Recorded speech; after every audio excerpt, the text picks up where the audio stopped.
Dapatkan hadiah wang tunai terkumpul RM10,000 Malaysia sepanjang siaran langsung bersama kami mengikut terma dan syarat. Kita jumpa nanti. Krisis politik ekonomi punca penurunan penarafan Fitch. Tindakan Kerajaan Persekutuan Perikatan Nasional menafikan dan tidak menangani penurunan metrik kredit utama Malaysia menyebabkan penurunan penarafan Fitch dari A- ke BBB+, iaitu ketidakstabilan politik dan kurangnya ketulusan atau piawaian tadbir urus, kata bekas Menteri Kewangan Lim Guan Eng. Setiausaha Agung DAP itu berkata penafian Perikatan Nasional bahawa Malaysia sedang mengalami krisis politik dan ekonomi menambah risiko penurunan lanjut penarafan kredit negara pada masa akan datang. Menurut Guan Eng, Fitch Ratings telah menyemak turun penarafan kredit Malaysia untuk pertama kalinya sejak krisis kewangan Asia 1997-98. Malaysia adalah negara ASEAN pertama yang mengalami nasib seperti itu dalam wabak COVID-19 ketika ini. Malangnya, pemecatan Menteri Besar Perak secara mengejut oleh Sekutu Perikatan Nasional iaitu UMNO pada minggu lalu menunjukkan penilaian Fitch adalah tepat mengenai majoriti tipis Parlimen 2 kerusi Perdana Menteri Tan Sri Muhyiddin Yassin sebagai penyebab ketidakstabilan politik, ujarnya dalam satu kenyataan. Beliau mencabar Muhyiddin agar berani menangani ketidakstabilan politik ini dengan membenarkan usul tidak percaya di Parlimen.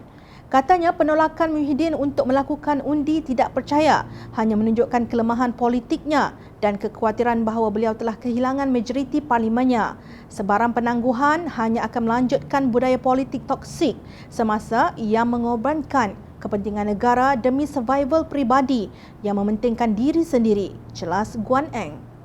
Beliau juga menggesa Menteri Kewangan Datuk Seri Tengku Zafrul Abdul Aziz agar berhenti menanam tebu di bibir dan mendedahkan unjuran pertumbuhan yang realistik dan tepat mengenai pertumbuhan KDNK negara, kutipan hasil dan hutang kerajaan yang jauh tersasar berbanding dengan penilaian Fitch.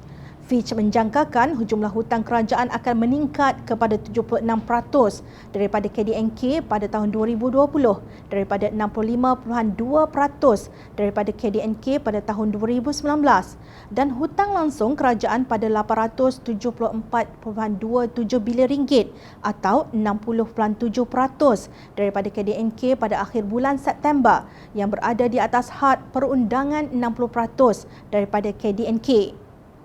Lebih penting lagi, Fitch berpandangan bahawa kemerosotan tadbir urus dan ketidakpastian politik yang berterusan dapat melembabkan sentimen pelabur yang membataskan pertumbuhan ekonomi, kata ahli Parlimen Bagan itu.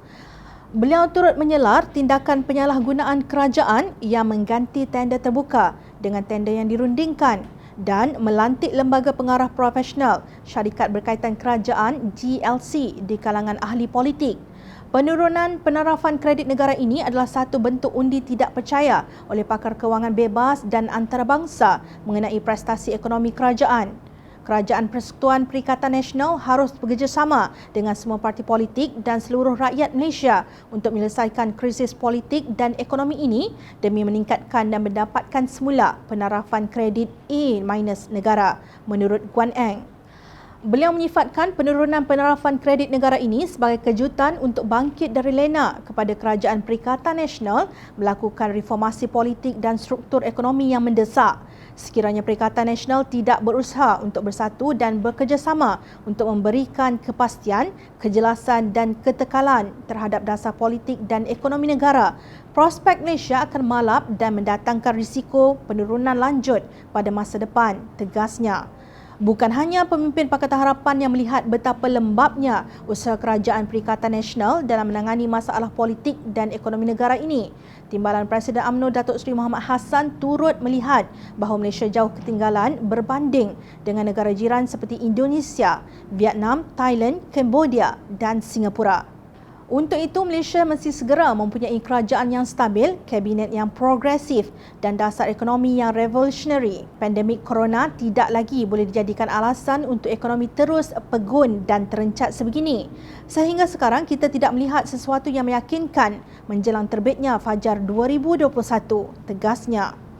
Bukan Jom Channel kata, pemimpin yang berpandangan jauh yang kata.